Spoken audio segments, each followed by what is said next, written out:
Thank you for joining us today. My name is Juanita Pope and I'm the CEO at the Victorian Council of Social Service, and it's fantastic to see so many of you here today in this virtual room for our first Renters' Rights Rundown of 2026. We have so many fantastic frontline workers, leaders on the call today. I do want to acknowledge that we do have Heather Holst, the Commissioner for Residential Tenancies, registered today. Heather, thank you so much for joining us. And I would also like to acknowledge the traditional owners of the land that we are meeting on, the Wurundjeri people of the Kulin Nation, and to pay respects to elders past and present, and also to acknowledge any Aboriginal people who are joining us today. Thank you so much for your work and care for country over millennia. This land was never ceded. Just a quick question about accessibility today. If you do need closed captions, please make sure you turn that setting on in your Zoom settings for this webinar today. So thank you very much for that. And now let's get stuck in. This month marks the 5th anniversary of Victoria's fairer, safer renting reforms. Back in 2021, more than 130 changes were made to the Residential Tenancies Act. And since then, Victoria's rental reform agenda has continued to grow and strengthen, with many exciting reforms that are launching this year, including a standardised rental application form and the establishment of a portable bonds scheme. So it's a lot to take in. A lot has happened since 2021, and there is still more changes coming through right now. So that's why VCOSS holds this annual refresher on the Residential Tenancies Act, because we know that community sector workers play a really vital role in helping renters to understand and assert their rights. Whether you're in renters services or housing services more broadly, or in other parts of the community sector, we know that rental issues and housing issues are touching so many of the people that we support every day. And this session is intended to help you do this work. In a moment, I'm going to introduce the Honourable Nick Staikos, Minister for Consumer Affairs, to help us set the scene and understand government's reform agenda in Victoria. This is a great chance to hear more about what's working well in Victoria's rental scheme and laws, and where there is potential opportunity for further reform. And after my discussion with the Minister, we'll then facilitate a legal deep dive with Ben Cording from Tenants Victoria. And Ben, as many of you will know, is the lead community education lawyer there. So Ben's going to take everyone through a more detailed presentation around the Residential Tenancies Act, the RTA reforms, and issues that are currently impacting renters. And there will be an opportunity at that stage for Q&A, for question and answer. So please do put your questions into the box in your screen, and I'll give a bit more explanation of that when that part of the session comes along. But without further ado, it is absolutely my delight to welcome you, Minister, the Honourable Nick Staikos, Minister for Consumer Affairs and Member for Bentley. Thank you so much for joining us today, Minister. Thank you very much, Juanita, and good morning to everyone who's tuned in online. I'd also like to begin by acknowledging the traditional owners of the land upon which we gather, and in our case, we're joining you from the lands of the Wurundjeri Woiwurrung people, and we pay our respects to elders past and present, and extend that respect to any First Nations people joining us online. I'd like to thank VCOSS and VCOSS CEO Juanita Pope for extending an invitation to join you today, because I think that the partnership with VCOSS is critical, and I'll come to that in a moment. But I became Minister for Consumer Affairs 15 months ago, and it's been a very busy 15 months. And one of the first things I wanted to do was appoint a Chief of Staff, as you can imagine. And I wanted a Chief of Staff who had experience in your sector. And so I appointed Rob Hudson, who would probably be known to many of you. Rob Hudson, as well as being a parliamentarian in the past, Rob actually had Juanita's job a long time ago as Executive Director of VCOSS, but he also spent a lot of time at the Brotherhood of St Lawrence and at the Youth Affairs Council of Victoria and at the National Affordable Housing Consortium.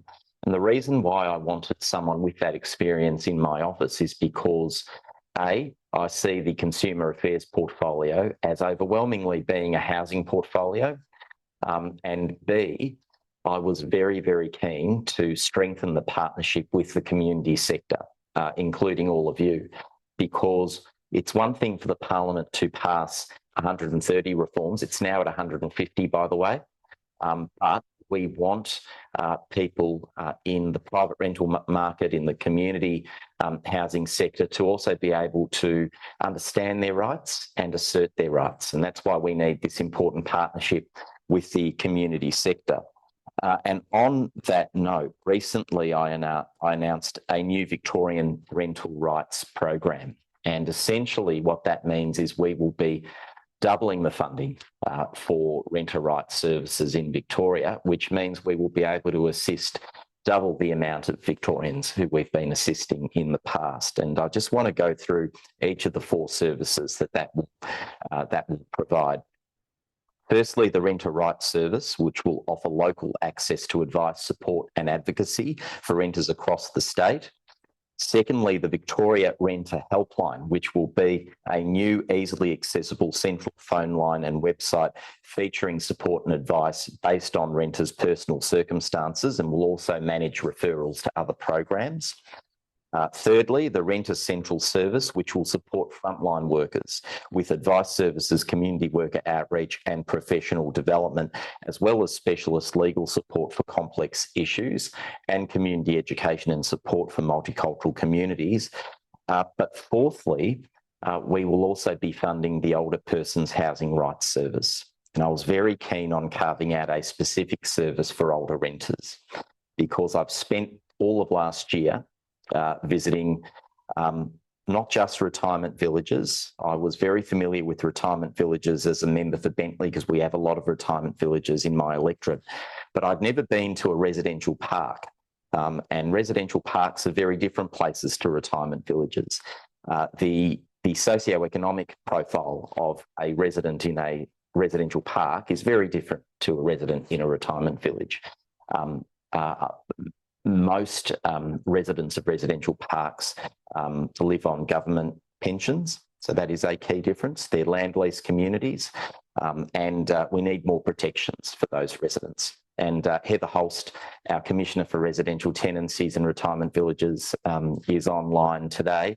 And Heather worked with the Consumer Policy Research Centre to release a research report with a number of recommendations so that we can give residents of this really unique living arrangement, you know, they are renters, some more rights, and that is very important. We'll be legislating some of the most urgent recommendations of that report this year.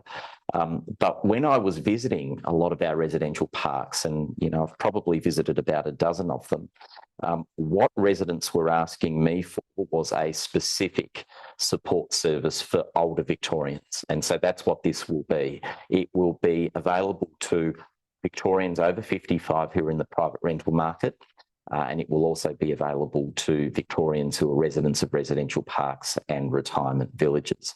So this is very exciting, and no doubt many of you, if not all of you, will be in some way working with this expanded Victorian renter rights program. The other thing that is coming up, which is also very, very exciting, is the Portable Rental Bond Scheme. And the Portable Rental Bond Scheme is not just about making life easier for renters, it's also an important cost of living measure, because too often renters are out of pocket for 2 bonds when being in between homes. It's that dreaded double bond. And when the average bond paid in Melbourne is around $2,500, that's $5,000 that you're out of pocket between homes. And so we will have this launched by May this year. So we really are just weeks away from launching the Portable Rental Bond Scheme. And within the scheme, we will be ensuring that we have safeguards and protections built into it for Victorian renters experiencing hardship. So a lot of work has gone into designing the Portable Rental Bond Scheme in consultation and indeed in partnership with the community sector as well. But over the past 5 years, as you've heard from Juanita, there have been 150 rental reforms. It is the 5th anniversary of those major amendments to the Residential Tenancies Act in 2021. And over the 5 years, we've included reforms like banning rental bidding and no-fault evictions, which came into force recently, reforming the rules around pets in rental properties and increasing the notice period for rental increases and certain evictions from 60 to 90 days, and introducing minimum rental standards, to name only a few. And of course, these reforms have been bolstered by the ongoing success of Consumer Affairs Victoria's Rental Task Force, as well as the introduction of Rental Dispute Resolution Victoria. And one of the great things about Rental Dispute Resolution Victoria is because it is a free dispute resolution service, we've actually seen the number of disputes raised by tenants jump. I think in the first few months, we went from 1 in 10 tenancy disputes raised by tenants to 4 in 10, because it is a free and fast and fair service, and it's currently being evaluated at the moment. So with all of those 150 rental reforms, Victoria is well known as the fairest jurisdiction in all of Australia in which to rent, and we are very proud of that. But we won't rest on our laurels. It doesn't stop there, because I think I've often said the work of the Minister for Consumer Affairs, and indeed every single person who works within Consumer Affairs Victoria, is to keep improving on existing success. You know, it's to ensure that we're achieving fairness and equity for everyone, and that we remember that every single Victorian, including renters, deserve a decent standard of living. So with that, I might hand back over to Juanita. Thank you so much, Minister. Great to hear that overview and to hear some of the things that you're thinking about as well as we move into 2026. Before we, before we move into some of the more specific questions, Minister, just thinking about your time in the portfolio so far as Minister for Consumer Affairs, what do you think has been working really well for renters in Victoria, and where do you see the biggest opportunities for further reform to make things even better? Yeah, absolutely. And you know, we've always got to be looking at making things better. When I took over the portfolio, I wanted to know exactly where people live. And as I said, obviously, I was very familiar with private rental properties and retirement villages. I'd never been to a residential park, and I'd never been to a rooming house.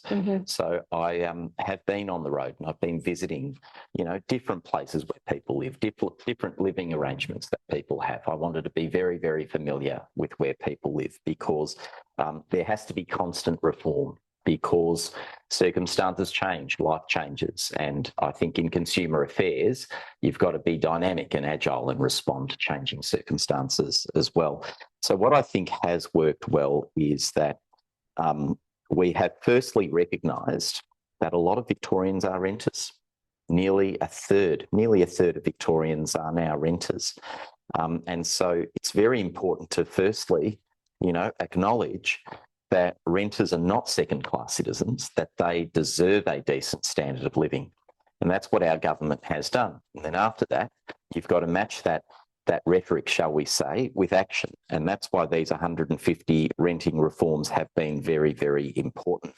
And when I talk to Victorians who are renters, when I talk to my friends who rent, you know, their biggest issue that they raise with me is having security. You know, having security of tenure. My wife and I have some friends who have, I think in 10 years, moved about 6 times. And so one of the important things that we have done is put a ban on no-fault evictions, because, you know, you shouldn't be evicted for no reason in Victoria. I believe that philosophically, so does our government. That's why we've put that ban in place, but also extending the notice period for rent increases and certain evictions from 60 to 90 days. And it is about giving Victorians some more security of tenure, because, you know, I acknowledge that when you set up your home in a particular local community, it's not just a house you're setting up. You're sending your kids to a certain school. You're putting your kids in local sports clubs. You really are setting up life in that local community. And so to have every 12 months, that level of upheaval is not acceptable to me. So we do need Victorians to have more security in their tenure at their rental properties. And so I think that's probably one of the most important reforms that we have introduced, that ban on no-fault evictions. Of course, there are still legitimate reasons to evict, including if the property is being sold, if the property is going to be demolished and redeveloped, or if the landlord is going to move into the property. But other than that, there really is no reason to evict a tenant. You shouldn't be able to evict a tenant for absolutely no reason. So we believe that, and that's why we've now put that into law. So that has been a very important one. But, you know, the biggest opportunities for further reform right now are getting these renter rights services right and working with the community sector to ensure that, since we've established these 150 reforms, we've made these reforms to the Residential Tenancies Act, and we've increased renter rights in Victoria. We need to now make sure that renters know their rights and that renters aren't afraid to assert their rights. A lot of renters know their rights, but they tell me they're afraid to assert their rights because they're worried about retribution, they're worried about another rent increase, or they're worried about eviction. So that's the area of opportunity for further reform, making sure that Victorian renters who do have rights under our government are able to assert their rights without fear of retribution. So that's why we've got these new renter services, including legal services, that we are funding to ensure that we can achieve that. Thank you, Minister. And we're very interested to hear about those funding reforms. As you said, the Victorian government almost doubling funding for renter support over the next 5 years with that package, and also making sure that both renters and the sector that supports them have the opportunities to assert their rights and make the reforms real in the lives of Victorians. Would you like to, I mean, you've outlined the reforms quite clearly already, but I'm wondering if there's anything you'd like to tell us about what you see as the transition ahead in terms of both funding continuity, but also workforce and training across the community sector, so that we're not experiencing any diminution, in fact, rising to the challenge of that, the doubling of capacity that you've mentioned. Well, absolutely. One of the important things I think we have done in the transition to the new Victorian Renter Rights Service, obviously we had the funded services review, and we took our time with that review because we wanted to get it right. And when I announced the new renter rights services, I also announced that to ensure service continuity while the new program was being implemented, we would extend core funding for renter support services for a further 6 months. And that is to ensure that nobody fell off a cliff during that time, no services fell off a cliff while we were making that transition. And that was obviously critically important to this transition. The tender, I believe, is now closed. I think it closed recently, and that will now be evaluated. We want to get this absolutely right, because at the end of the day, it is about making sure that we are, as it is an ecosystem, you know, the government, me, VCOSS, all of the community and social services, Consumer Affairs Victoria, we're all integrated with each other. We're an ecosystem of support for Victorian renters. We want to get the ecosystem right, because every single organisation will feed into each other, will work with each other, because what we do is we take a no wrong door approach to this. You know, if someone picks up the phone, someone who is a renter picks up the phone and calls a support service or calls Consumer Affairs Victoria, there's no wrong door, because all of these agencies and community organisations work in well together and can refer and can assist each other. So that is very important as well. The design of it has been extremely important. So I'm really looking forward to the next few months and at the end of the year going into early 2027, when a lot of these services will be stood up. Because as I said, you know, these are just as important as the reforms, the initial reforms in the first place, because it is about supporting Victorians to assert their rights and to be able to enjoy the benefit of the hard-fought reforms that have not just been won by the government, of course, but won by this sector, by every frontline worker who is on this chat at the moment, who has worked in their sector and seen how things could be done in a better way. And all that has fed into these reforms. Thank you, Minister. And there's a lot happening in the rental fairness space right now, as we've discussed. The Victorian government has introduced new reforms around bonds, including the portable rental bond scheme and also stronger protections against dubious bond claims. Minister, what do frontline workers need to know so that they can help renters understand their rights and use these changes? Well, specifically with the portable rental bond scheme, what frontline workers should know is that the intention of the portable rental bond scheme is just that, so that we can port a bond from property 1 to property 2, if I can put it that way. But where there is hardship, there will be hardship provisions in place as well. So essentially the way the portable rental bond scheme will work is that the government will act as the guarantor, between the two bonds and between the two properties. And then for any claims to the bond that are made, evidence has to be provided, firstly, for a claim to be successful.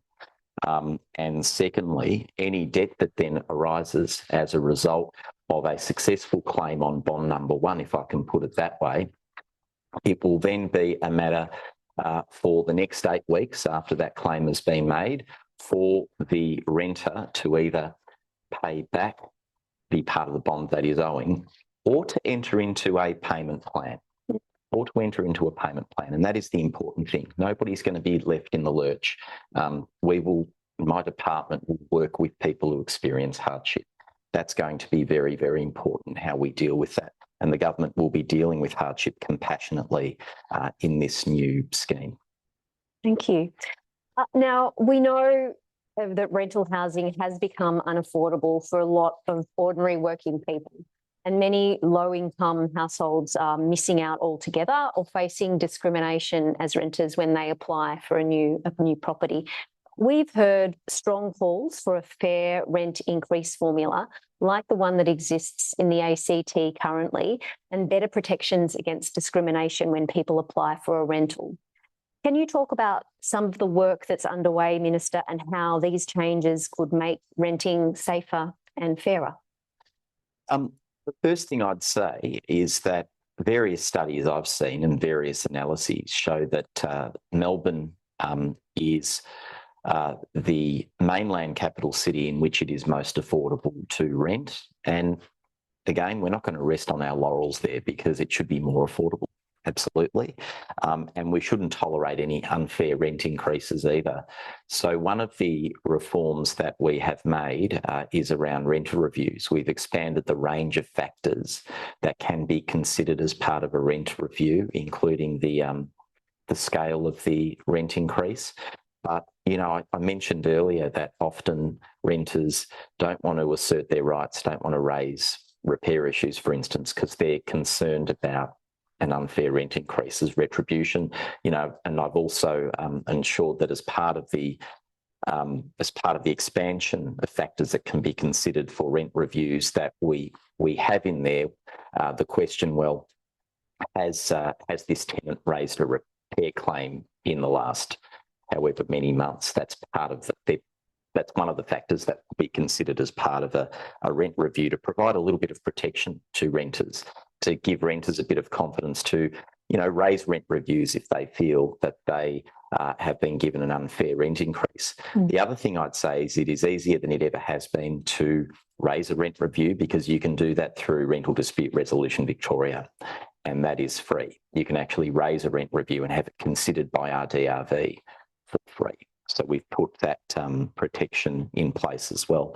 But as I've also said, we've also extended notice periods for rent increase from 60 to 90 days to give renters more notice of any rent increases, and also renters will then have the time to put in a rent review as well. So, but again, we're not stopping there.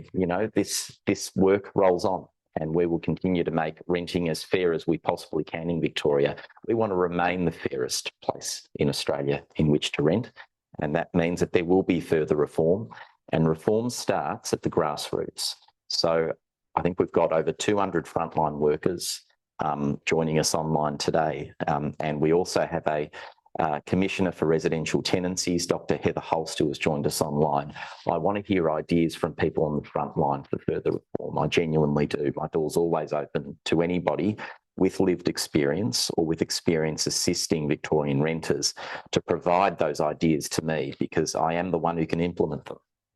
And what a responsibility, but also a privilege that is, and it's great to hear from you, Minister, about that. And we, as a peak body, also really value the relationships that we have and the stories that we hear from people who are on the call today and many others across the community sector, because that helps us synthesise those insights and work with you and the Victorian government to make sure that Victoria does stay fair and safe for Victorian renters. Just quickly, Minister, in 2024, Consumer Affairs Victoria set up the Rental Task Force, which was to crack down on rental providers and estate agents who weren't doing the right thing under the Residential Tenancies Act. I'm just wondering if you would be able to briefly reflect on the Rental Task Force's key achievements and whether you see further opportunities for it in the future as well. So, yes, thank you for that question. So the Rental Task Force under Consumer Affairs Victoria has reviewed over 2,500 rental property cases and identified widespread breaches of rental laws and issued over 121 infringements and 214 official warnings. The Rental Task Force is based on the same model as the Underquoting Task Force and also the new task force that I announced last week, the Fair Fuel Task Force, which will be tasked with ensuring compliance of our new fuel laws in Victoria. What all of these task forces rely on is intelligence. It's compliance led by intelligence. And so this is where I think our frontline workers can play a critical role by reporting any rental property that does not meet the 14 minimum standards. These minimum standards in rental properties are nothing extravagant. It's about having lockable external windows and doors and having a roof that doesn't leak and making sure there's no mould in the property, having working plumbing. This is just basic stuff. And so if anybody finds a rental property that is not meeting those basic minimum standards, please contact CAV or our Rental Task Force. But I'll also say this, I've just been reminded now of another reform. We have made it the law that properties that go up for rental have to meet those minimum standards before they're even advertised. No longer can it be an excuse that, you know, oh, well, I'll get a tenant in there and then I'll fix the property. No, before you advertise it, it has to meet every single one of our minimum standards. And if anybody I'm being wound up, but if anybody identifies a breach, please contact us immediately and the Rental Task Force will be knocking on that landlord's door. Thank you, Minister. Thank you. You've given us so much to think about and so much information. So we look forward to further conversations with you. It has been a pleasure to hear from you today about the rental reform that's happening in Victoria, both historically, right now, and also some of your aspirations for the future. So we appreciate you very much making the time to speak with us today. And we look forward to continuing to work with you. Thank you. Thanks, everyone. Now, just a reminder to everyone to continue to pop your questions into the Q&A panel in your Zoom meeting, so that if you do have questions arising from what the Minister has shared today, we can discuss that when we get to the Q&A component of our webinar a little later on. So when we do have Ben Cording, who will be able to answer those questions very eloquently for you. So in a minute, I'm going to introduce Ben. But first of all, you'll just see a brief holding screen now where we do a quick transition, and then we'll be back incredibly shortly for the second part of our session. Thank you for your patience.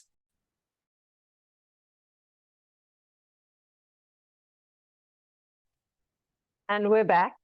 Thank you so much for your patience. And it is now my great pleasure to hand over to Ben Cording, who is a walking encyclopedia of the Residential Tenancies Act and very much a go-to expert on Victoria's renting laws.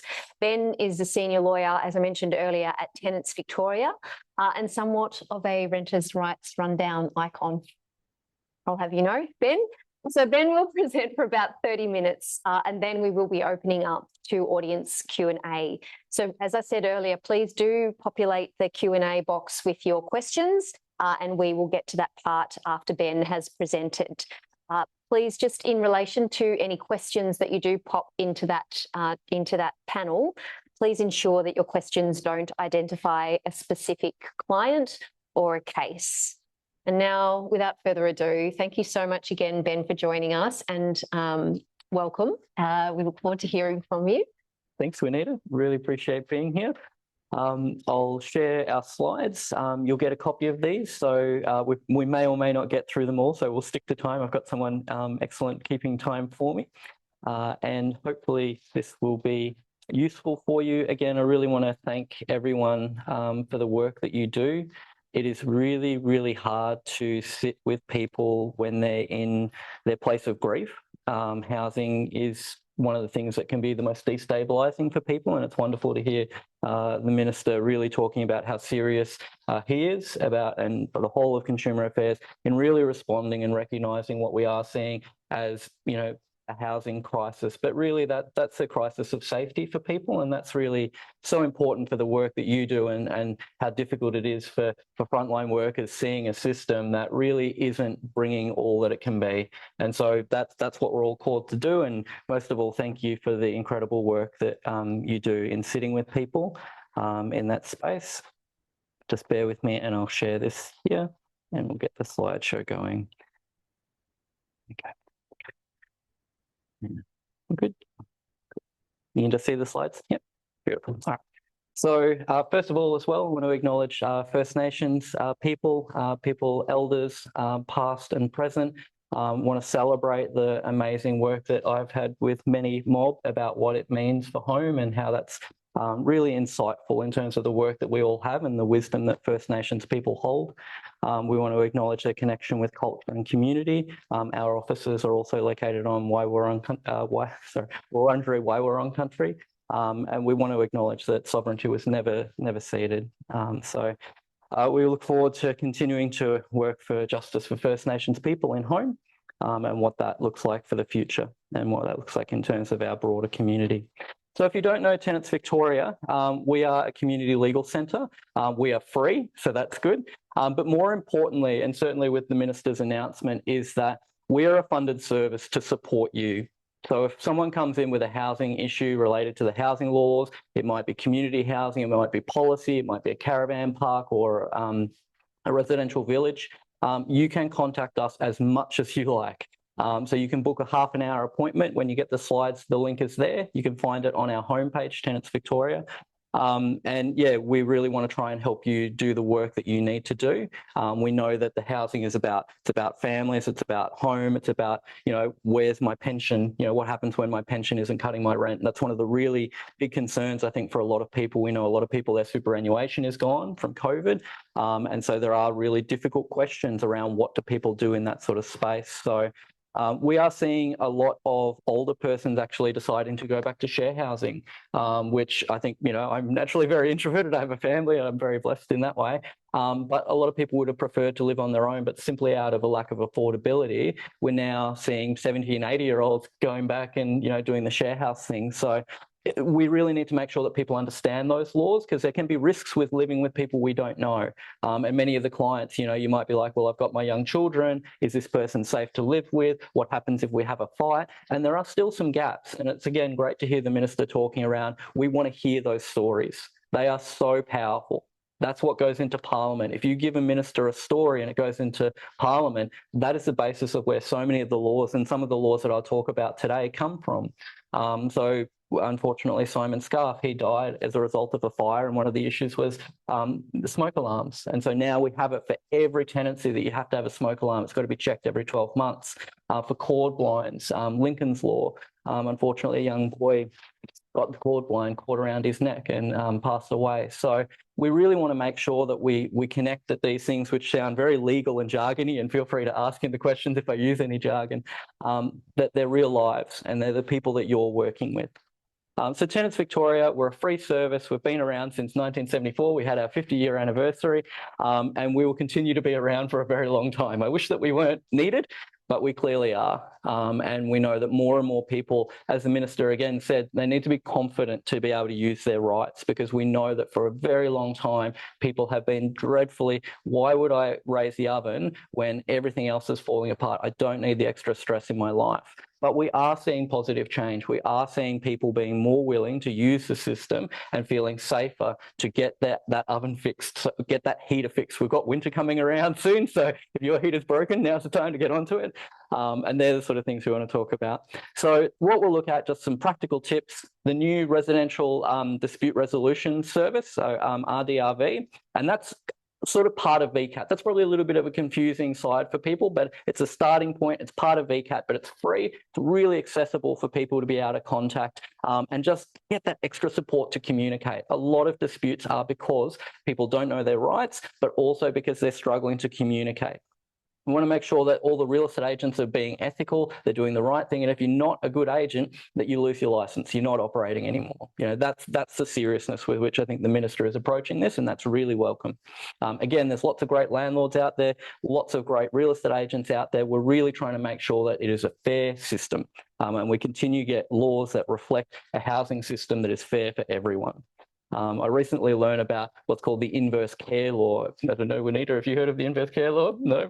So it's this phenomenon of that often people in some of the more disadvantaged areas actually find it hardest to access help, which is kind of the opposite. You think, oh, if there's lots of people in this area that need assistance, that there'd be lots of services. And in fact, there is a disparity. And again, connecting metropolitan and regional experience in housing equality is really, really important, that we understand the whole landscape of what that home looks like. So we'll look at some of those new rental laws, specifically including rent increases. I'll cover very quickly some of the new minimum standards, which again, the Minister said, it's not a super high bar. It's really the basics that we need for dignity and respect to run our home, to continue to participate and be valued in our society and our community. So we're not worried about that stuff, that we're just doing life and we're being productive. And then lastly, we'll look a little bit at eviction, just to make sure that every frontline worker has a sense of some of the really core things that when people are facing eviction, what they need to deal with. Okay, so the basic tips: don't pay cash. Unfortunately, there's a lot of people that are still out there trying to get it because it's part of tax evasion. Landlords are like going, just pay me cash, and then that money goes. So I really encourage a lot of people to avoid paying cash. You want a traceable account. Bank accounts are good. Always take lots of photos when you move in and out. That's super important because that's what protects your bond. So again, the Minister's talked about there are going to be a greater focus on the rules so that we don't see, oh, there's a mark on the carpet, now you've got to recarpet my whole house, $5,000. No.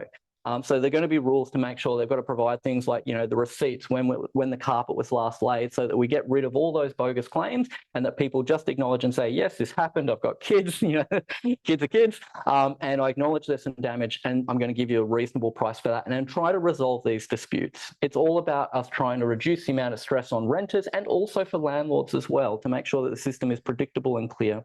Make sure that your photos are backed up. I think I tell you every year that my kids routinely drop my phone in the toilet, or this year I fell into a pool with my phone. You don't want to lose those photos. Yeah, I'm always falling into something.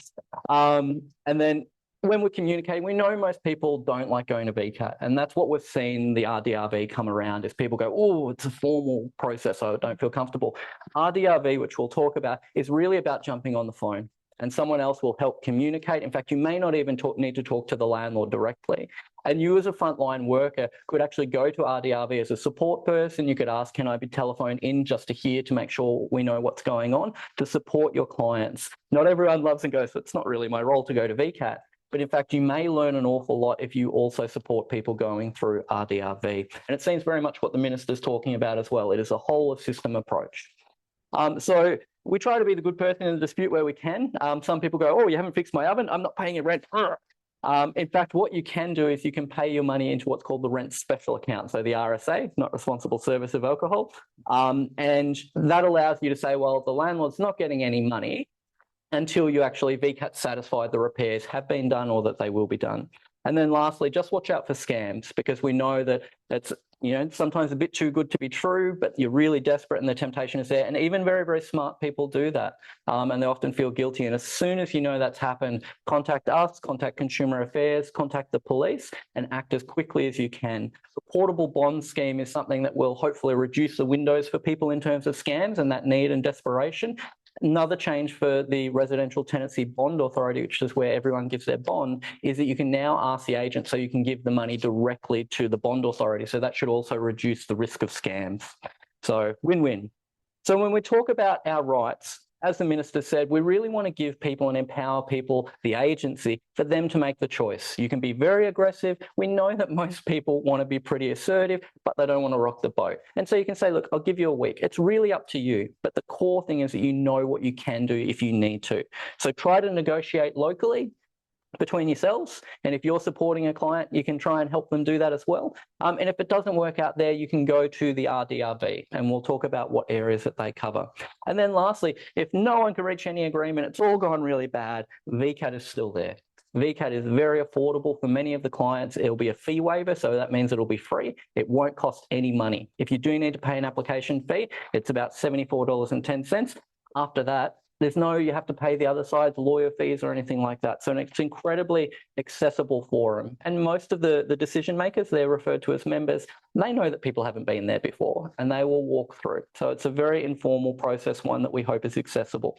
And VCAT can make decisions that if they're not followed, you could go to the Supreme Court. Consumer Affairs could issue penalties and fines under Section 480. Interpreters are available for multicultural communities, so that should be at all stages of the process, including RDRV. And each side has their opportunity to have their say. You can use your phone, you can show your videos, you can email. You know, videos can be really, really important. So we often tell people it's about showing their story. So if you're working with clients, really encourage them to gather that evidence. If they're from multicultural community, do their very best to follow it up in writing, even if they've had phone calls, because that can be really important evidence for things like compensation.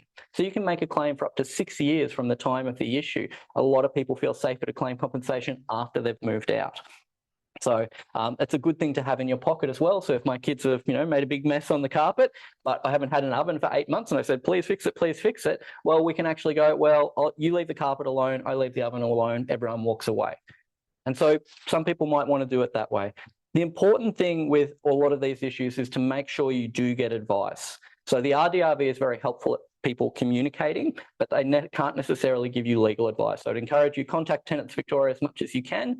We provide advice for rooming house residents, caravan park residents, or what are called Part 4A, so they're the residential villages. And we also deal with SDA, so specialist disability accommodation. That's a really important aspect of renting because they have different agreements. So there may be some questions that come through in that space, particularly where there's a strong overlap with NDIS. So a lot of the clients that you probably work with will have some NDIS money, they'll have some services, and they may also be the accommodation provider, and it can be quite a complex area. So I don't promise I have all the answers. I wish I was the working encyclopedia, but there's a lot of stuff that hasn't been tested. And we know, again, in those environments that some people don't feel safe.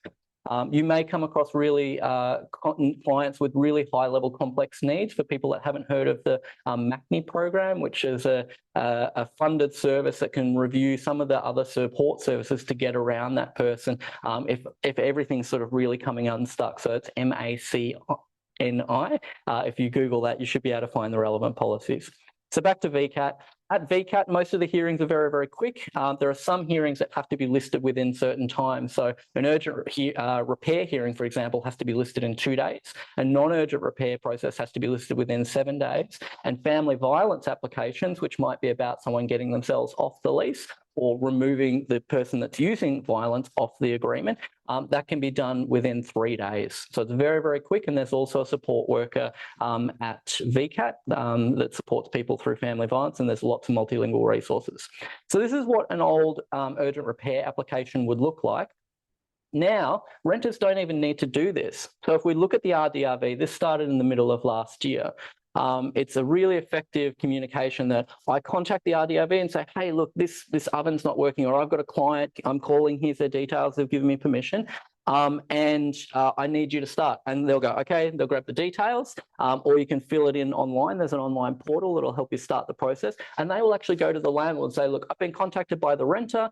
Oven's not working. Do you agree? And they're like, oh, no, or yes. If they agree, you might be able to just reach a local agreement. So you don't even need any hearing. They just sort of go, okay, we know what's going on. Yes, we'll get it done. Or they may say, no, we don't agree. We don't think it. We think you broke it, and you don't reach an agreement. And, you know, you can go back and forth a little bit. And if it doesn't resolve, you go through this normal VCAT application process. But for the vast majority, what we're seeing at the RDRV is that people are reaching agreements. We don't necessarily know the quality of the outcome. Some of those agreements may be good, some may be not, which is why getting advice is important. But for the majority of people, that huge increase in people going, I feel okay, I'm going to raise this, and I can't get evicted, so that we got rid of the no reason notice, and then recently we've got rid of the end of initial fixed term notice. And so that's exciting. We're seeing people going, look, it's just business. You're a rental provider. So if you use landlord and residential rental provider, they're the same thing, but they're providing a service, one that the government, and we say, basic minimum, you go into a hotel, if there's water leaking through your roof, there's a problem there and you fix it. And that's the same thing. So the RDRV can deal with rent increases and excessive rents. They can deal with urgent and non-urgent repairs. They can deal with bond claims and compensation claims. So really the only difference is for those RDRV matters is that that's the first starting point. So we have to go to the RDRV first, and that can be quite helpful.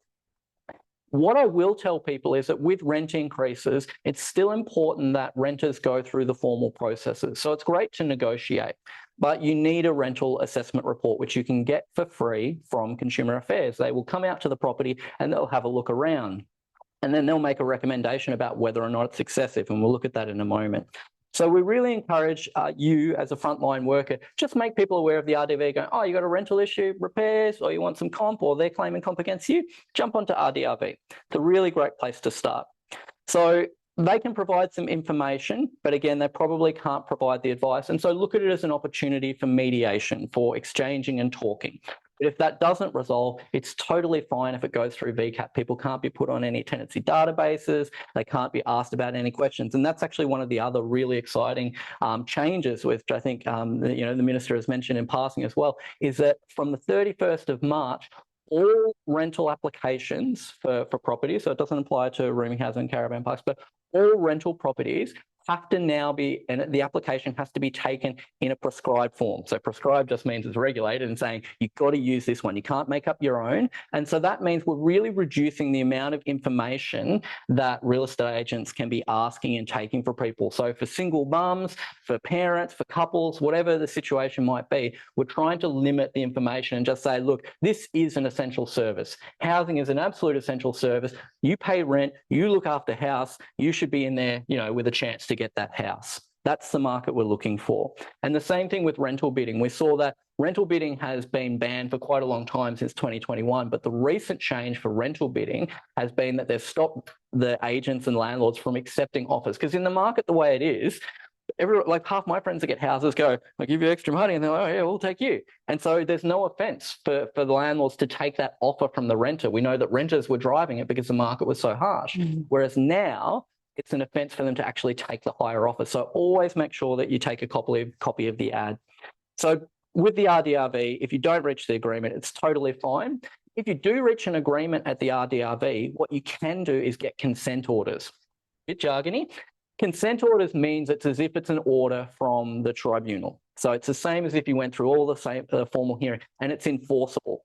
It's like a debt. You can enforce it in court. You could go back to VCAT and say, hey, they didn't do what they promised. Because we know some people will go, yeah, fix the oven. And you're like, you didn't fix the oven. So there's the ability to make sure that they follow through. So there's the contact details for RDRV. You can just Google it. There's some videos as well for people how to actually set it up or what it looks like. And again, we know that some people may struggle with the digital portals. I'm not a lover of digital portals because I'm like, I can't get past this screen. You can call them up and they'll help you. So there's a really great team. So get advice. That's number one. Contact the RDRV to get some information, create the account, submit the RDRV application. They will negotiate back and forth. If you reach an agreement, we recommend in most cases getting those consent orders, which is signed off by the member, so it becomes like a real order from the tribunal. And if you don't reach an agreement, it's fine for it to go to VCAT. And that's kind of the new system for some of the issues. They don't apply to evictions at this point. VCAT is working a little bit about what they call intensive case management for rent arrears. We may not get time, but there's some notes in the presentation around rent arrears particularly. And really importantly, with evictions generally, one of the most important things is that reasonable and proportionate test. So if you haven't come across that before, your work is more important than ever. And the reason it's more important than ever is because you probably know the client best out of everyone. And they come into a lawyer, you know, we're like, we're going to get this information, all this sort of stuff, but you've probably journeyed with the client for quite a while. And the information you have now becomes relevant to the question of eviction. So it's not going to stop all evictions, but the reasonable and proportionate test looks at a number of specific factors, but it also looks generally at what is the impact on this family, this person being put into homelessness. What is the impact for them? So we've seen single parents and, you know, my tribe were neurodivergent. So, you know, they've got all these super high needs kids. They're out of the school. It's destabilizing. What does that impact? And so the person that's probably going to know that best outside of the individual themselves is probably you guys. So really encourage you to be good at documenting their story, about making sure we've got all the consents in place, but super important. So I'll just run through a summary very quickly, which I think the Minister's covered a lot of them, is that they've gotten rid of the end of no reason notices to vacate. They've also removed the end of the initial fixed term. Not true, however, for rooming houses and caravan parks. So strangely, you probably have better security of tenure if you're on a periodic agreement, so month to month, than you do on a fixed term, which is a bit weird. The rent increase criteria, I'll jump into that in a moment. And the minimum standards. We've talked about rental bans so that renters can't make the extra offers. We know that there's got to be smoke alarms in all those places. And we also have enhanced privacy protection. So from the 25th of November last year, I think it is, no, it might be 31st of March this year, a lot of the information that's been provided when you apply now actually needs to be dealt with, and some of it needs to be destroyed because we know there's a lot of data breaches. Real estate agents and people that hold thousands of applications, that data is incredibly valuable in terms of, you know, on the black market or whatever else. So we want to make sure that that information is secure and protected. So there's also been some changes around energy efficiency as well. It's a really big theme. I don't know about you, Juanita, but my utility bill, look at my utility bills and make me cry. But I don't think we're getting any better. So we really want to make sure that, you know, when we're talking to our clients, there's not a sense of shame or guilt. And if often with financial counselling, one of the big things to know, not that I'm a financial counsellor, is that if it's a choice between utilities and rent, pay your rent. Because utilities, it's very hard to get cut off on unless, you know, you're not communicating. So as long as you're communicating, you're going to get a payment plan really easily. We've got the energy and water ombudsman if anything, you know, strange happens. But with your rent, it's a little bit messier. You might get a notice for rent arrears and that sort of stuff. And you really want to focus on rent as compared to utilities. So got to communicate with both.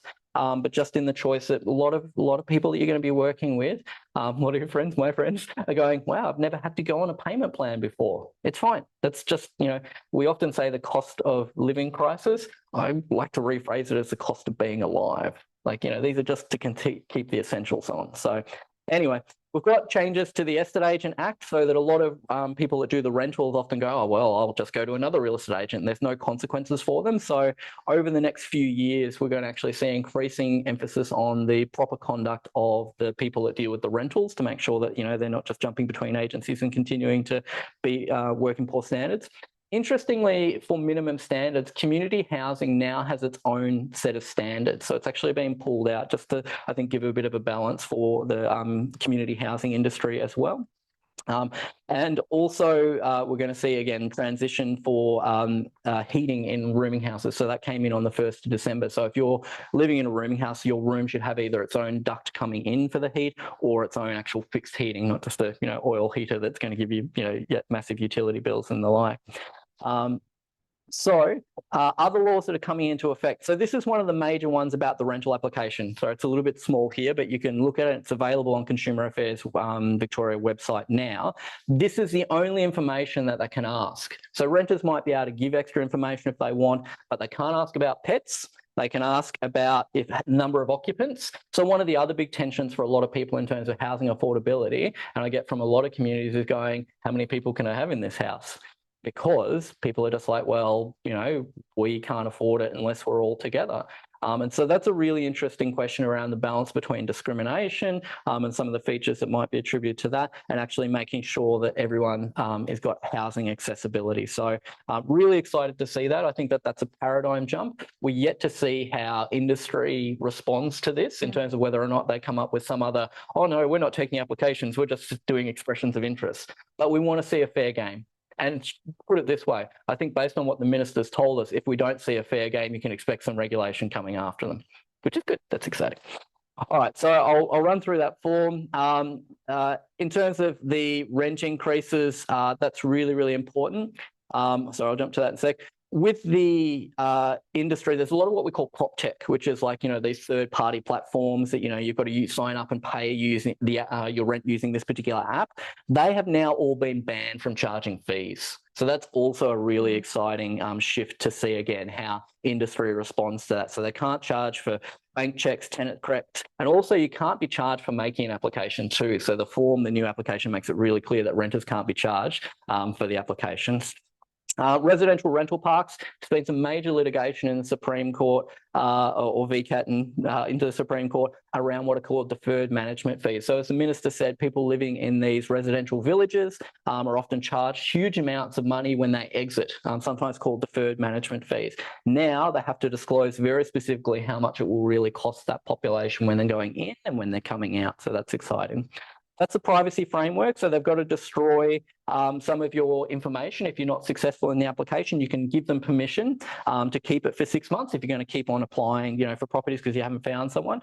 But after the tenancy ends, they also have to destroy your information or it permanently be de-identified. So again, a real recognition that we live in a cyber age. I'm a cyber girl, and we need to make sure that our data is secure. That personal data I didn't used to care about, but when I see my bank account and go, hey, what's going on there? We want to make sure that everyone's information is respected. So I've been called at time, but I'm going to do rent increases anyway, quickly. All right. So with rent increases, it's 90 days, but you still need to get the CAV report within 30 days. And that's, again, a free service. I'm going to break down the metrics a little bit. There are about 2 million renters in Victoria. Okay. I think one of the CAV reports a few years ago said there was about 7,500 challenged. Now, 7,500 people said, I want the report.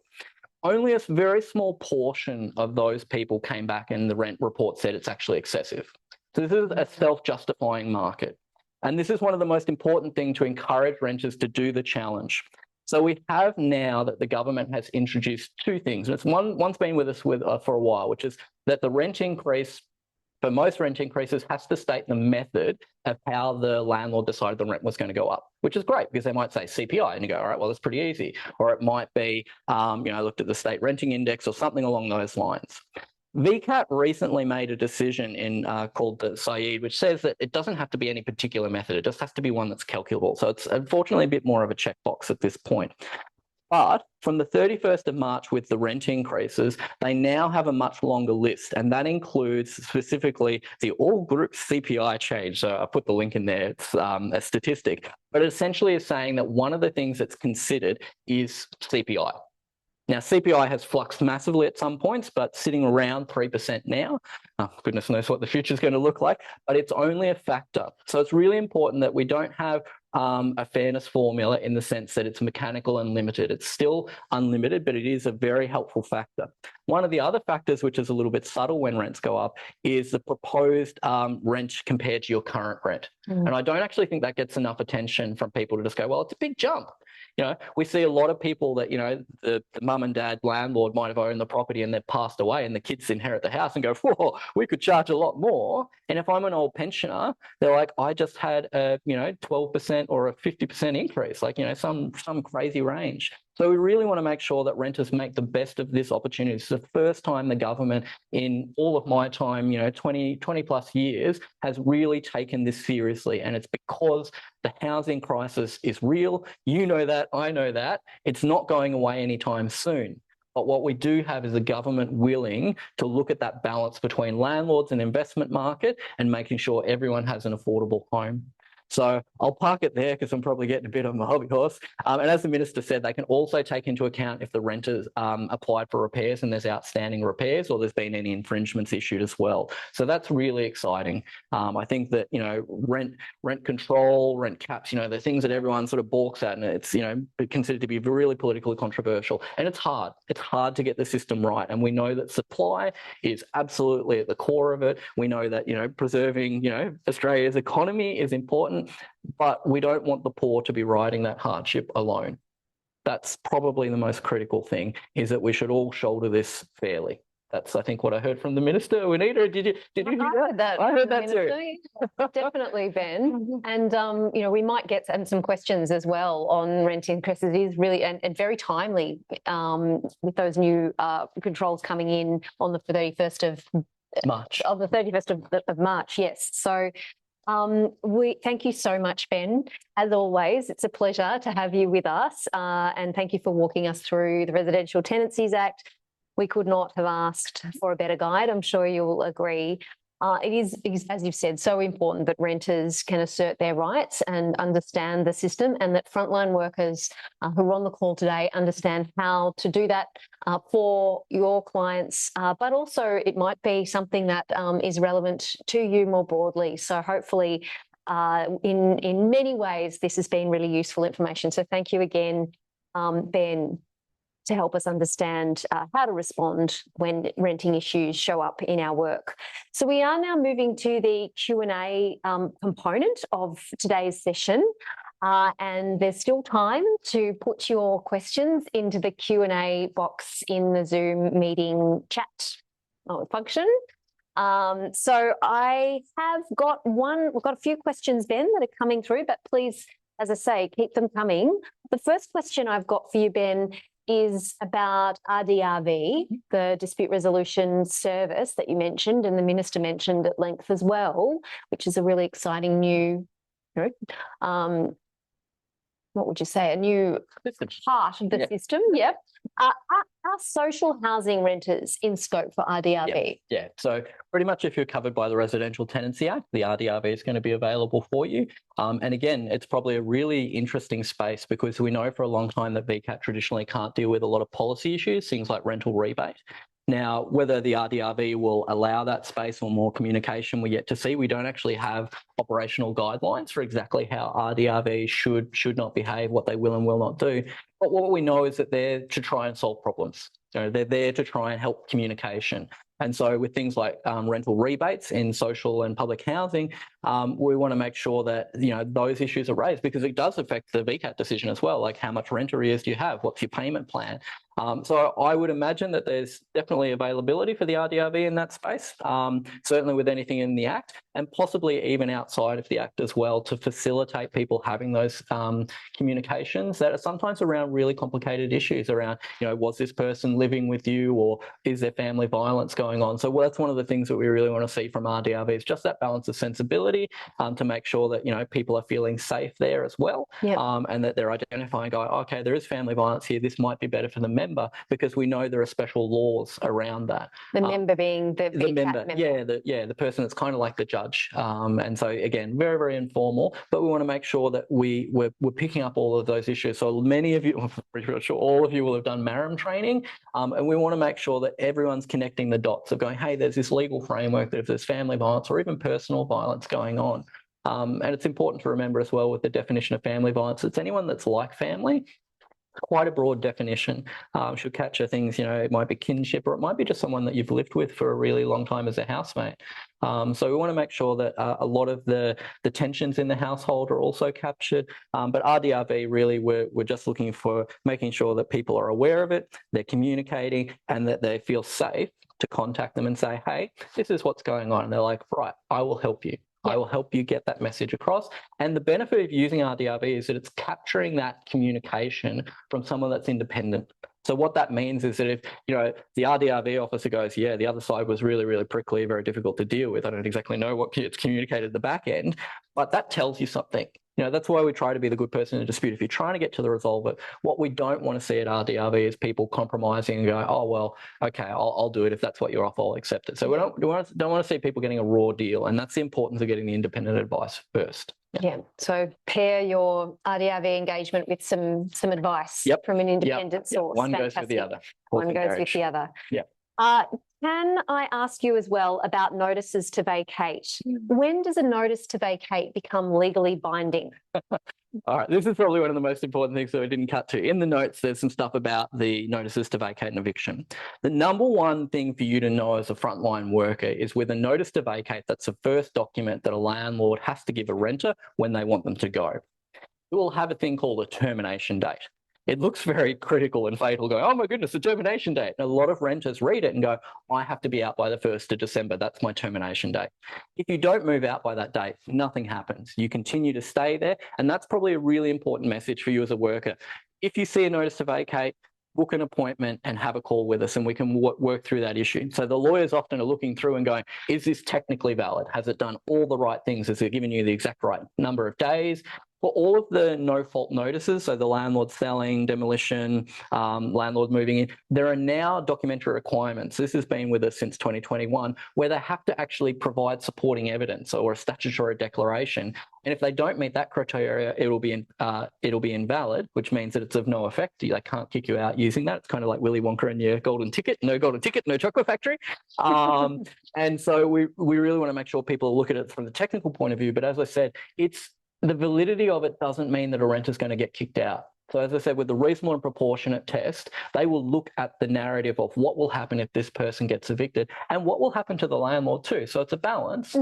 But if you've got a landlord that's got 4 properties and, it's going, oh, well, I want my son to move in, and you've got a family of 5 people that's going to go live on the street, what we're seeing is that the tribunal's going, you know what? You can wait. You can wait. It's still your house. You're still getting all your benefits for it, but you can wait. It's not a good time.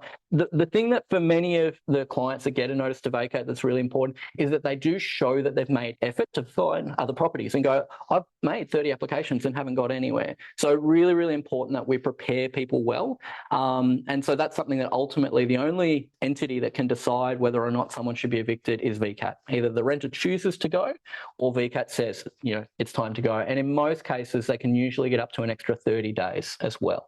So it's not like you leave the hearing and, you're out. So the critical thing is that people stay, in terms of if they're not able to find any other options or they're not able to go, and that they get advice and that they're aware that all the information that you guys as frontline workers have may in fact become relevant. So we've got to be really, really sensitive to that too.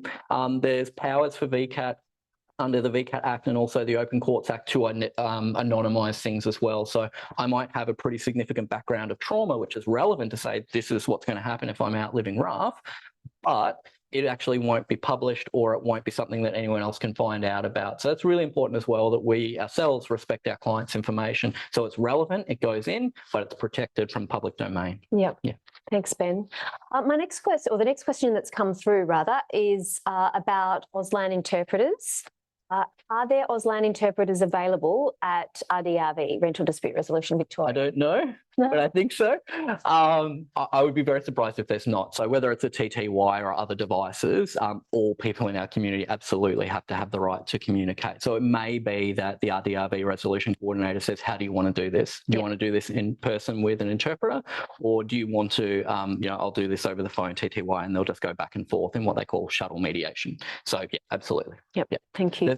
There's also a disability liaison coordinator person at VCAT as well, which has been recently employed. And I think that that's a really fundamental point for access that we know with intersectionality, which I really didn't understand until I watched a TED talk about what intersectionality meant, how important that is. There's been a whole bunch of work done on what's called the Public Interest of Law survey, and that's really showing us that there are specific cohorts where, again, that disparity of access is so important that we recognise it and we respond to it. So we're starting to see that as well. Yeah, and also that report shows how many people don't even realise that their issue is a legal issue. Yeah, you don't look at mould and go, legal issue, mould. No. Yeah. So absolutely. And again, I've even had friends that are, quite academic and had a respiratory issue for 6 months and not clicked that they're sick because their house is sick.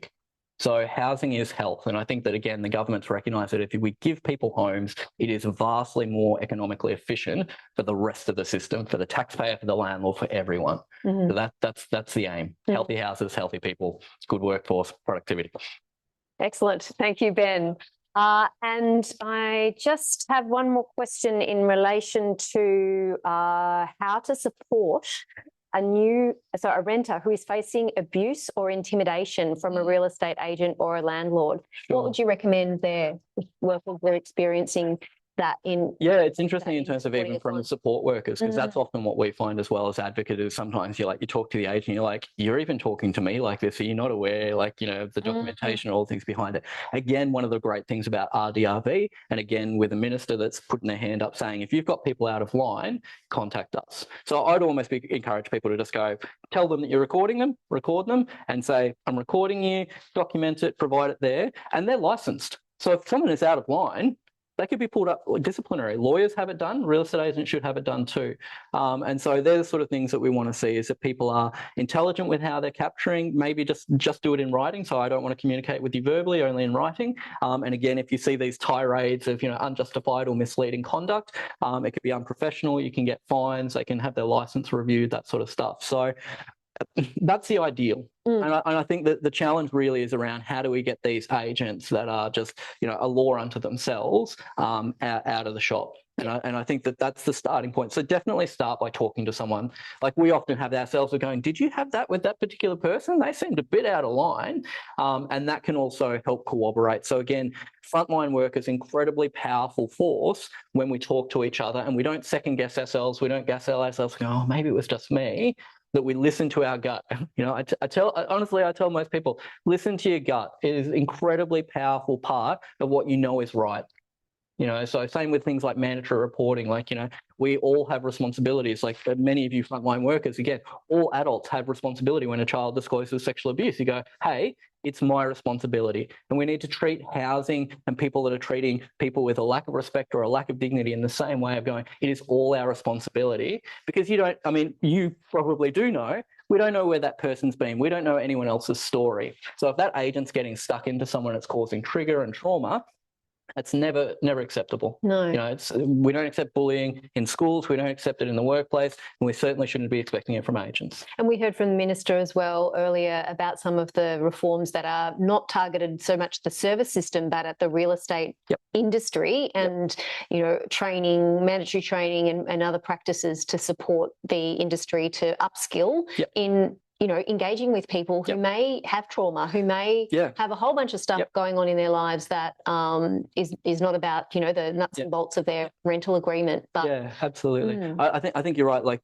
trauma-informed practice, we talk about it a lot, but to knowingly and meaningfully apply it, where you've got a tension between going, this person's in rent arrears, they've just been through family violence, and working respectfully can be done. It is achievable, but it does require education and it does require people to have that insight and share that knowledge of which many of you will be experts in. And maybe there is a balance between frontline services to go back to agents and saying, you need training. You clearly don't understand what it's like for family violence, or you don't know the indicators. You've missed that there's family violence going on here. Or, neurodivergent community, what's it like to work with someone with disability? I once had a deaf man who came to the car and knocked on the side of the car saying, hey, I want to talk to you, and then they got a threat and intimidation notice for it, because they thought that they were being aggressive. He was upset, but he was just how we get attention in different communities. So we really do need to emphasise that these are some of the most fundamental relationships of feeling safe in your home, that people are always treated with respect and dignity. In fact, we have that as a legal obligation in specialist disability accommodation, that has a positive duty for a landlord and SDA provider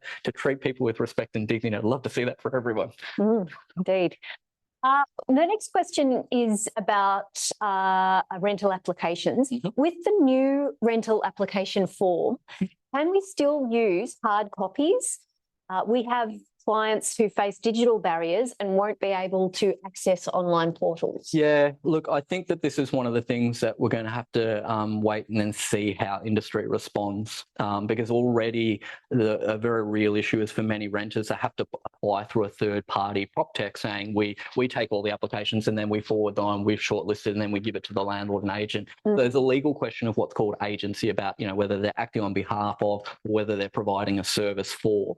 And that's really what I want to see with this application, is that absolutely renters almost have a right to go, here is my application, I've filled it in. But unfortunately, the way the application's written up is that the landlord needs to put in some details first and then it's given to the renter. So I think we'll have to see. Long and short it is, if it's advertised and if you filled in the prescribed application and put it in, I would think that if they refused it, there could be issues depending on why they refuse to take it. So we know that there's been a lot of work done by the government to integrate discrimination principles, so sex, religion, race, even your trade or your profession is now included due to the work of advocate groups to get that in there. So I think we'll have to wait and see. And one of the big things with a lot of the new laws is that we need champion renters. We need renters who are brave, willing to stand up and run that test case and say, this is not okay. This is not okay. I am not okay with it, because if it's happening to me, it's happening to all these other people in my community. So we want to make sure that with these new laws that they're tested and they're clear. And if we do identify, even if they lose, even if we do get gaps, that the government has expressed a willingness to close those gaps. Yeah. So that's what we all need to do to work together. Yeah. So yes, I think you should be able to use a paper-based form. If they reject taking that application, saying, I don't even bother, or you have to go through this particular entity to do it, then give us a call, and we really want to hear those stories. Yeah. It sounds like that might be a risk, but so keep an eye out on that one, because that's a really important issue around access. So we've got some other questions around repairs. Many of the renters that we support face barriers in actioning urgent repairs. What can we do to support renters who are dealing with reluctant or resistant real estate agents in the context of urgent repairs? Beautiful. So great question, really common. So the first thing is that the lease should actually say, here's my emergency contact for, urgent repairs. And it should actually say whether the agent's authorised to do it and not even get instructions from the landlord. We don't see that happen very often. At a practical level, call the RDRV. So contact us and just go, hey, this is what's going on. Depends on how urgent, like gas leak, okay, straight in there, straight into RDRV. But otherwise, that's really your starting point, and that will document, if you've got a difficult agent, they're probably going to be difficult with RDRV. I'm often surprised from some renting advocates. They're like, yeah, they treated me like that too. And then the RDRV person's like, yeah, they treated me like that too. And so by the time it gets to VCAT, that's why we go to VCAT, is because they don't care. If you're in business, if you're providing a rental in Victoria, then you follow the rules. And if they don't, if VCAT gives them the order and they don't do it, well, then they can go to the Supreme Court, and they could ultimately probably be put in the clink. Doesn't happen very often, but that's the seriousness with it. That's the seriousness of it. So contact us, contact RDRV, and to get it started. So really, that's kind of the process, is that we know the rights, and then we follow the process. We don't have to get stressed about it and just go, all right, that's fine. If you still haven't done it, my next step is this. Okay, it doesn't have to be the emotional rage, which a lot of us do feel like. It's definitely very real, but knowing the process can help us manage our stress and the stress of our clients. Great, thank you. And I hope that answers the question for whoever posted that one in. So let us know if there's other things that you want to follow up on. If you have been, next question is about community housing. If you've been in community housing prior to private rental, in the new rental application form, do you have to put a rental reference in there? Yeah, good question. I should have pointed this out. Yeah, so with the new application form, community housing and public housing are exempt, because they need to run the waiting list, which is not just a linear next in queue. It's looking at all of the housing needs, have I just had a lung transplant, all those other factors. The government thought it was appropriate to actually give them the exemption from using this particular application form. So in that context, if you're accessing community or public housing, they'll still have their own applications that won't necessarily have to follow the limits of what a private rental would. I think, that's great. That's a great point. What about if a person who has previously been in community housing then transitions to private rental and feels that maybe it's closing a different form of housing in their history? Look, it's a really great question. I might sort of answer it back with, I think that there is a gap in this space. So when we talk about the factors under Section 6 of the Equal Opportunity Act, which are discrimination factors, being in social housing alone is not an attribute that's protected. We see this a bit with bonds. So I might be asking for a bond from a family violence service. So they say, oh, you've been successful in your application. You come in, you go to fill in the application form, and they're like, oh, you want a family violence bond? Oh, let me just call the landlord. And then all of a sudden you don't have that property. I mean, to be be honest, as a personal opinion, I'm a bit surprised that we don't have being a victim survivor of family violence as a protected attribute unto itself. Like many people have PTSD, it might fall into another category of protection. But there's a lot of work that we can do in that space. So I think it's a very valid question. Again, good landlords will go, can you pay the rent? Can you look after it? There are policies around community housing giving written references and the like, but I think the risk of discrimination, and the same thing happens for young people that have never rented before, or older persons that have had to sell their home for whatever reason and going back into the rental market. That first time renting situation is a real gap. So it's a difficult one, but again, the references and the little bit of information is helpful. People may need to go above and beyond to say, hey, look, here's some extra information to just say I can pay the rent and I'll look after the place. Yeah. So it is a gap. I think that there's a bit of work there, and what the solution is, I think we'd have to workshop it. Yeah. Well, there's always more work to be done. There's always more work to be done. Yeah. The next question is about disabilities, supporting people with disabilities. We support many renters with cognitive disabilities, and they can face barriers in understanding their rental rights. Unfortunately, some of these renters are evicted because they don't know where to go for support. How can we ensure that these renters are being linked in with clear guidance and tenancy advocacy? Yeah, look, it's a fantastic question. I don't think it's ever right to put it back on, but that's exactly where you guys are. Like, so frontline workers in terms of supporting people is that we really want to have a culture of going, oh, you've got a notice to vacate? Yep, that's fine. Let's go and get some advice together. I mean, I've been doing this for 15 years and I still look at the law and have to read twice. So, for everyone in the community, they are difficult and they are confusing. And again, CAV has done its work a little bit around in the specialist disability accommodation, that they've got simplified versions and explanations. But also when I read some of the cases from that space, they're also some of the most complicated too. So I think that the culture really is to go, when you get this situation, this is what you do. And with the government announcing almost a doubling of those services, I think it's recognition that the work that you're doing and the work that we're doing need to work closely together to make sure that there's no person that self-evicts. We see that with a lot of people where they go, oh, I've got a notice to vacate. I want to protect myself, my reputation from a tenancy database, which is not right. Like, you can only be put on a tenancy database in very specific situations. Or I want to try and, like, I got a rent increase and I can't afford it, so I don't want to fall into rent arrears, and so I leave. And so a lot of people, rather than looking at their rights, some people put themselves into homelessness because they think that that's what they need to do, which is probably one of the most heartbreaking things you see in this space. Yeah, so again, there's not easy solutions to the housing crisis aspect of it, but particularly for persons with disability, we need to make sure that no one is on their own in those spaces, particularly where you've got possibly a large commercial operator providing those services. Again, as I said, in the SDA space, with some SDA services are great. Again, there are others at the end, which I think we're seeing increasingly in the media, of crackdowns where there's rogue operators that are, juicing the NDIS money. Once that's out, it's like, oh, well, here you go. And they're in a license situation where they may not even be protected, or it's not clear.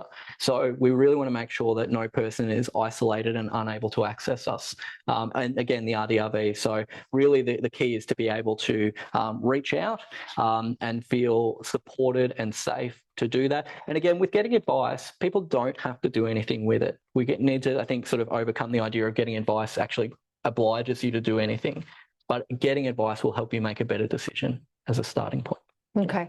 Thank you. We've got a lot of questions still to come, so I'm going to have to pick a couple, because we've only got a couple. We've got probably time for one more quick response, Ben. Sure. But we will endeavour to find a way for these other questions to also be responded to by you, Ben. So we'll be in touch with people on this webinar about that in due course. But just perhaps a last one, if I can. What are your top tips for a renter if their landlord is trying to unfairly claim the bond? Sure. So the top tips, which we spoke about at the beginning, is your photos. We want people to be able to show their story. That's what we tell everyone, is that you have photos in, photos out. They will do most of the work for you. The main things is with bonds is you're not responsible. So if there's a natural disaster, you haven't caused it, not your fault, you don't pay. Graffiti, vandalism, you don't pay. Family violence, make sure you get some advice because there can be some really big claims around family violence. Fair wear and tear is where everyone has fights. There's a guideline on Consumer Affairs website, I think it's guideline 3, which talks about what exactly is fair wear and tear. So if my kid's shuffling their feet up and down the hallway for 5 years and it's pretty threadbare, that's probably fair wear and tear. And then lastly, and this is a really important one, which again the Minister mentioned around some of the bond rules, which will come in probably later towards the year, is around they shouldn't make a claim unless they provide evidence. So if this carpet was laid 10 years ago under the Australian Tax Office rulings, it's pretty much worth nothing anymore. And so even if my kids have, done a bit of a pro hard or decided to do some finger painting on it, it's probably not going to be worth very much and it's due to be replaced anyway. So getting the evidence and the age of things will help you understand, because we see people make, huge claims, $20,000. The person, they go, no, we want it. And then gets to the end of the hearing, VCAT goes, look at the photos, no receipts, you can't prove your claim. They get $50, maybe nothing. So that's why the government's taking that initiative, is there's too much money sitting there for too little effort. And if renters get scared, they'll give that money up. And the same message really applies with RDRV. Go through, communicate. Only if you think that deal is fair, after getting good advice, should you sign off and give them some of your bond. Otherwise, it's okay to let it go to VCAT. You'll sometimes get a better outcome at VCAT. Yeah. Thank you. And also just for frontline workers who are on the call, of course, there's Tenants Victoria. There's also a wide, statewide web of CLC, community legal centres, both generalist ones that are dispersed across the state and specialist ones as well for some of the cohorts that we've been talking about today too. So please do get in touch with them and with RDRV for those issues. Thank you. That brings us to the end of today's session. I just have a couple of concluding remarks before we head off. I do want to shout out to both Ben for your expertise and of course to the Minister for joining us today. You can check out Tenants Victoria's website for lots of information about renters' rights and supports available. And there's also VCOSS's website, which details all of the other sessions that we've run through our renters' rights rundown updates, including previous performances by Ben himself. I also just want to shout out to the VCOSS staff who've made this event possible today. In the room supporting us, we have wonderful Amy Houston, who runs our events so beautifully, and also Georgia Robenstone, who's been excellently holding up cards, making sure that we're staying to time. So thank you both for your expertise to get through today's session. I'd also like to acknowledge our policy advisor, Ella Longhurst, as well, who does so much work in our renters' rights and broader housing space, as well as Bianca Chatowitz and Jonathan Gurry, who are in our policy and advocacy team. So lastly, I wanted to just very briefly mention that VCOSS's annual Renting in Victoria report is due to be released very shortly. Many of you will know about this piece of work. It's an annual insights piece, and we issue a survey, an annual survey to frontline workers. And I want to acknowledge and thank all of you who have taken the time to contribute to that survey, which provides us with the insights and the stories that we need to be able to advocate strongly on the behalf of the sector for a fair and safe rental system in Victoria. So we use those insights very deliberately in our engagement with government, both in terms of opportunities for further legal and regulatory reform, but also, as you said, Ben, and as the Minister said as well, the stories are really important for us to be able to give some to put some meat on the bones of the technical issues that we're working through stories and the stories of the lives of the people that underpin those advocacy priorities. So we're still working through the drafting of that document, and we are looking forward to sharing the findings of that with you very shortly. But for now, have a lovely afternoon. Thank you all for joining us, and we hope to see you again soon.